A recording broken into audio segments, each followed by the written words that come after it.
រតោអរហន្តោសម្មាសម្ពុទ្ធៈនមោតាសៈភៈវៈតោអរហន្តោសម្មាសម្ពុទ្ធៈនមោតាសៈភៈវៈតោអរហន្តោសម្មា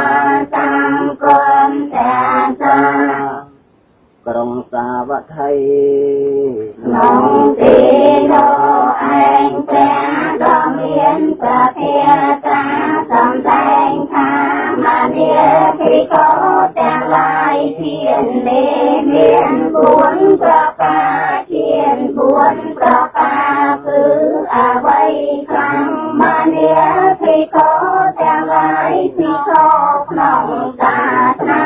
នេះស្មោះស្ម័គ្រចាកម្មទាំងឡាយស្មោះស្ម័គ្រចាអកុសលធម៌ទាំងឡាយក៏ចូលកាន់បឋមទានប្រកបដោយវិតកនិងវិចារៈមានតែភ័យទេនឹងកងខាងដែលកើតអំពីសេចក្តីស្ងប់ស្ងាត់ទីតូនោព្រោះរំលំវិតក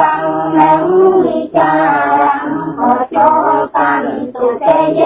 ធានដែលកើតក្នុងកំបានជាទីខោខំមានសតិជាចិត្តគួរឯកមានវិតកនិងវិចារៈមានតែភ័យទេ